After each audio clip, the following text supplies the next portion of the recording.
Plus two എക്സാമുകളൊക്കെ NCERT text ബുക്കിനെ base ചെയ്തിട്ടാണല്ലേ. സോ നിങ്ങളുടെ കെമിക്കൽ കൈനറ്റിക്സ് എന്ന ചാപ്റ്ററിലെ ആദ്യത്തെ intext question NCERT intext question number 1. For the reaction R gives P, the concentration of a reactant changes from 0.03 molar to 0.02 molar in 25 minutes. നമ്മുടെ റിയാക്ടന്റിന്റെ concentration 0.03 മോളാറിൽ നിന്നും 0.02 molar ആയിട്ട് change ചെയ്യുകയാണ്. എത്ര ടൈമിൽ? 25 മിനിറ്റിൽ. കാൽക്കുലേറ്റ് ചെയ്യേണ്ടത് എന്താണ്? ആ റിയാക്ഷന്റെ ആവറേജ് റേറ്റ് ആണ് കാൽക്കുലേറ്റ് ചെയ്യേണ്ടത്. സെക്കൻഡിലും മിനിറ്റിലും കാൽക്കുലേറ്റ് ചെയ്യാം. യെസ്, ആവറേജ് റേറ്റ് കാൽക്കുലേറ്റ് ചെയ്യാനുള്ള ഇക്വേഷൻ എന്താണ്?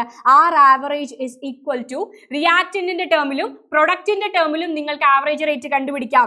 ഇവിടെ നമ്മൾ റിയാക്ടന്റിന്റെ ടേമിലാണ് കണ്ടുപിടിക്കാൻ പോകുന്നത്.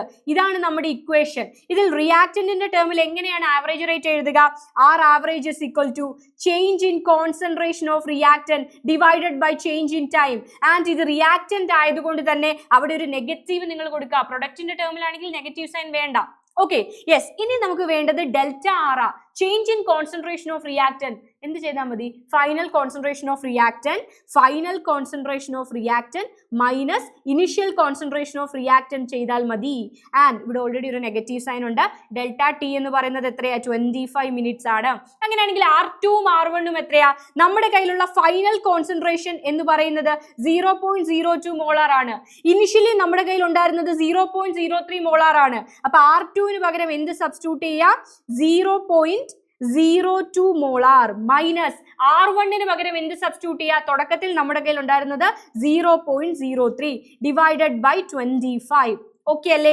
യെസ്. ആ 0.02 ഓൾറെഡി ഉള്ള മൈനസ് ഞാൻ പുറത്ത് കൊടുക്കുകയാണ്. 0.02 മൈനസ് 0.03 എന്ന് പറയുന്നത് മൈനസ് 0.01 ആണ്. ഡിവൈഡഡ് ബൈ 25 ചെയ്യുക. സോ ഫൈനൽ ആയിട്ട് മക്കൾക്ക് കിട്ടാൻ പോകുന്ന ആൻസർ എന്ന് പറയുന്നത് 4 × 10⁻⁻4 ആയിരിക്കും. ഇത് നിങ്ങൾക്ക് മിനിറ്റിലാണ് കിട്ടുക. സെക്കൻഡിൽ കിട്ടാൻ എന്ത് ചെയ്താൽ മതി? ഈ 25നെ × 60 ചെയ്താൽ നിങ്ങൾക്ക് ആൻസർ കിട്ടുക സെക്കൻഡിലായിരിക്കും. ക്ലിയർ അല്ലേ?